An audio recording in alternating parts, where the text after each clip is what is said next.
भारत की मदद के मुरीद हुए अफगानिस्तान और श्रीलंका। चर्चा में आई ऑस्ट्रेलिया पीएम अल्बनीज की शादी। पुतिन के खिलाफ गिरफ्तारी वारंट कैसे आएंगे भारत। भारत बना दुनिया का तीसरा डिफेंस पावर। काला सागर है सबसे खतरनाक समुद्री इलाका। नमस्कार, मेरा नाम है शालिनी और आप देख रहे हैं द न्यूज़ 15। स्वागत है आपका हमारे खास प्रोग्राम दुनिया के हालचाल में। चलिए नजर डालते हैं इन बड़ी खबरों पर विस्तार से। भारत ने एक बार फिर ये साबित कर दिया है कि वह पड़ोसी देशों की मुश्किल घड़ी में हमेशा साथ खड़ा रहता है। हाल ही में भारत ने अफगानिस्तान को 73 टन चिकित्सा और राहत सामग्री भेजी। इसमें जीवन रक्षक दवाएं, कोविड वैक्सीन, सर्जिकल उपकरण और अस्पतालों के लिए जरूरी सामान शामिल था। ये मदद खास तौर पर काबुल और कंधार के अस्पतालों के लिए भेजी गई, जहां स्वास्थ्य सुविधाएं बहुत कमजोर हैं। भारत पिछले 4 सालों में अफगानिस्तान को गेहूं, दवाइयां और वैक्सीन की कई खेपें भेज चुका है। भारत ने साफ किया है कि उसकी ये सहायता सीधे अफगान जनता के लिए है,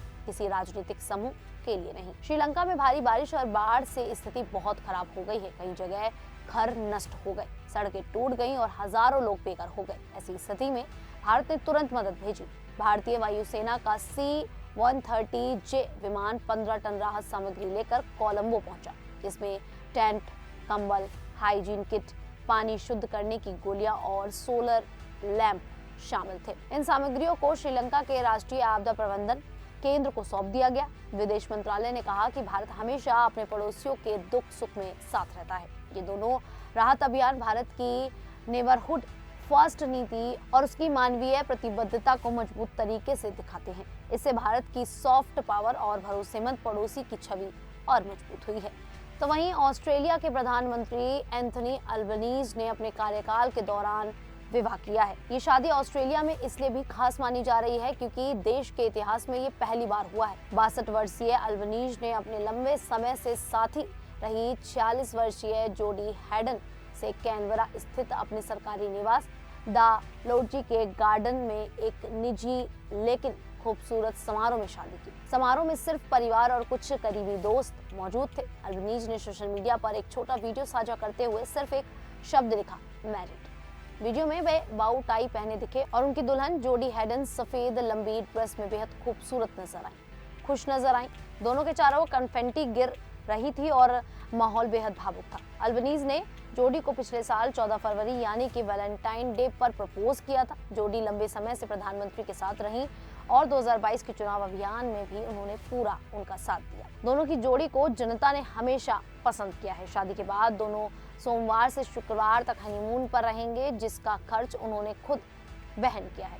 अल्बनीज ने कहा कि अपने प्यार और जीवन भर साथ रहने के वादे को परिवार और दोस्तों की मौजूदगी में साझा कर पाना उनके लिए बेहद खुशी की बात है। तो वहीं रूस के राष्ट्रपति व्लादिमीर पुतिन 4 साल बाद भारत की यात्रा पर आ रहे हैं। ये दौरा 4 से 5 दिसंबर तक होगा और वे प्रधानमंत्री नरेंद्र मोदी के साथ 23वें भारत रूस वैश्विक शिखर सम्मेलन में शामिल होंगे। हाल के महीने में दोनों देशों के रिश्ते मजबूत हुए हैं, इसीलिए ये यात्रा काफी महत्वपूर्ण मानी जा रही है। मार्च 2023 में अंतर्राष्ट्रीय आपराधिक न्यायालय ने पुतिन के खिलाफ यूक्रेन में कथित रूस अपराधों के आरोप में गिरफ्तारी वारंट जारी किया था। इसके बाद सवाल उठने लगे थे कि क्या भारत पुतिन के खिलाफ कोई कार्रवाई कर सकता है।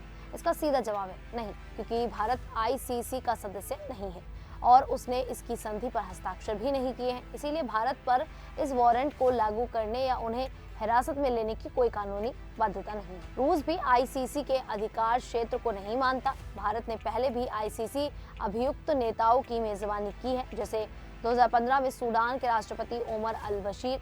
पुतिन भारत आने के लिए कई रूट का इस्तेमाल कर सकते हैं। रूस से तेहरान, अजरबैजान के बाकू, काबुल, उज्बेकिस्तान के ताशकंद, कजाकिस्तान के अलमाटी या सीधे डायरेक्ट फ्लाइट से।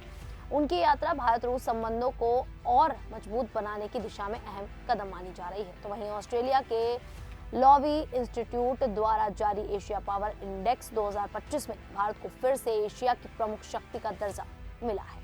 ये दिखाता है कि प्रधानमंत्री नरेंद्र मोदी के नेतृत्व में भारत तेजी से मजबूत हो रहा है। 27 एशियाई देशों की सूची में भारत तीसरे स्थान पर है और उसने 40 अंक का महत्वपूर्ण स्तर भी हासिल कर लिया है। भारत का कुल स्कोर 40.0 है, जो पिछले साल से 2% बढ़ा है। इस सूची में अमेरिका पहले और चीन दूसरे स्थान पर है। भारत तीसरे स्थान के साथ एशिया की शीर्ष शक्तियों में मजबूती से शामिल है। भारत के बाद जापान चौथे और रूस 5वें स्थान पर है। पाकिस्तान टॉप 10 में भी जगह नहीं बना पाया, जबकि थाईलैंड 10वें स्थान पर है। लॉबी इंस्टीट्यूट की रिपोर्ट बताती है कि भारत की प्रगति का सबसे बड़ा कारण उसकी मजबूत अर्थव्यवस्था, बढ़ती अंतर्राष्ट्रीय साझेदारियां और दुनिया में बढ़ता सांस्कृतिक प्रभाव। आर्थिक क्षमता के मामले में भारत ने जापान को पीछे छोड़ दिया है, जो बड़ी उपलब्धि है। रिपोर्ट के अनुसार भारत की सैन्य शक्ति, कूटनीति और सांस्कृतिक प्रभाव भी लगातार बढ़ रहे हैं। खासकर सांस्कृतिक प्रभाव में भारत ने सबसे ज्यादा बढ़त दर्ज की है, जिसका कारण भारतीय फिल्मों, तकनीक और डिजिटल कूटनीति का वैश्विक प्रभाव है। तो वहीं काला सागर का नाम सुनकर कई लोगों को लगता है कि इसका पानी काला होगा, लेकिन असल कारण कुछ और है। हाल ही में ब्लैक सी में एक तेल टैंकर में धमाका हुआ और आग लग गई, जिसके बाद 2 टैंकरों से क्रू को हटा लिया गया। काला सागर दुनिया के सबसे खतरनाक समुद्री इलाके में से एक माना जाता है। यहाँ से तेल के टैंकरों की आवाजाही होती है, लेकिन इसके पानी और मौसम की स्थितियाँ बेहद जोखिम भरी हैं। काला सागर यूरोप और एशिया के बीच स्थित है। यहाँ का मौसम अचानक बदल जाता है, तेज हवाएं चलती हैं और लहरें बहुत खतरनाक हो जाती हैं। ऐसी परिस्थितियों में जहाज चलाना बेहद मुश्किल हो जाता है। इस सागर की गहराई में 90 मीटर के बाद ऑक्सीजन नहीं मिलती, इसीलिए वहाँ कोई समुद्री जीव नहीं रहता। नीचे की परतों में हाइड्रोजन सल्फाइड जैसी जहरीली गैसें जमा हो जाती हैं, जिससे पानी और भी खतरनाक हो जाता है। रूस, यूक्रेन, जॉर्जिया, बुल्गारिया और रोमानिया जैसे देशों के लिए काला सागर तेल निर्यात का बड़ा रास्ता है। अगर ये रास्ता बंद हो जाए तो इन देशों को भूमध्य सागर जैसे दूसरे मार्ग अपनाने पड़ेंगे, जिससे तेल की आपूर्ति धीमी और महंगी हो जाएगी। इससे वैश्विक तेल कीमतें बढ़ सकती हैं और कई देशों में तेल संकट पैदा हो सकता है। कुल मिलाकर काला सागर का बंद होना दुनिया की ऊर्जा आपूर्ति का बड़ा असर डालेगा। खैर, आप सभी को ये जानकारी कैसी लगी, आप हमें कमेंट करके जरूर बताइएगा। अभी के लिए इतना ही, फिर हाजिर होंगे ऐसी ही देश और दुनिया जुड़ी बड़ी खबरों के साथ। तब तक के लिए देखते रहिए द न्यूज़ 15।